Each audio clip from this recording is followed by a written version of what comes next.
The bottom line is not 10,000 though, not fine, even close. but like that's impossible. Like if you suck shit at something and you put in 10,000 hours, you're not going to become one of the greats in it. Yeah, I was a better marketer. I mean, there's enormous amounts of kids that play. Every single kid that tried to become a professional athlete that didn't become a professional athlete, which is almost everybody, put in all the hours from first grade to senior year and didn't make it. 10,000 though.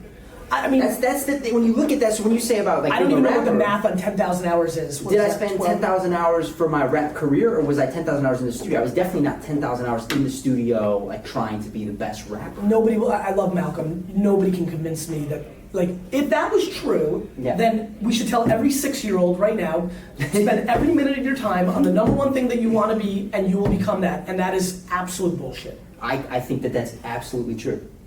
So you think if I take a first grader right now and say, you're going to become a world-class surfer. If he wants to be. If he or she wants to be, then you think they'll become a world-class surfer. It's so tough. I think they'll find their career in surfing. And I think that that's a logical, like, great decision for that 6-year-old. And you're saying that because you found your career in the music industry, whether or not you were trying to be a manager. The thing is, so that guy before, the first question he was asking about, like, nobody his career wants as to a be a producer. manager when they want to be the star. I do. No, now. Oh, yeah. When you were 11. Like, I believed in them more than I believed in myself, so that was the turning point. Because they had talent. Yeah. I think that that's the point. I really mean that, because you have to understand where I'm coming from and where my energy is coming from. Right now, we're living through the greatest era of fake entrepreneurs ever. Mm-hmm. Every single person that is under 25 is coming out of school and they're like, I'm an app founder. I'm sure you talk to these people. Well, everybody's a fucking entrepreneur, and they just think because they've said it and they're going to put in the time and effort, like that automatically makes them a successful entrepreneur, and that's the key, which is you can be anything. Do I believe if I put in 10,000 hours into surfing that I'd be a good surfer? I sure do. Do I think I could win the competitions they have in Hawaii? No, I do not. I think there's a secondary thing that has to happen. Like, look at the NBA. Like, you mentioned Adele.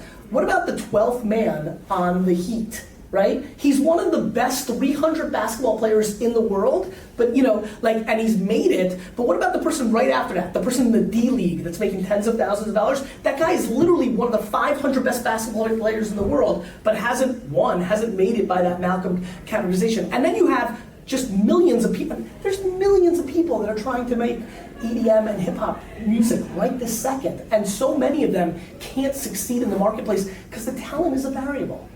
I really do believe that. Like, I just don't see how one doesn't understand that. There's so many people that want it. There's so many people that put in those hours in so many things, especially in music and sports, which are very high, glossy, exciting things to be in society. Like, I don't know, I'm fascinated by the talent conversation because I think it's a dangerous conversation.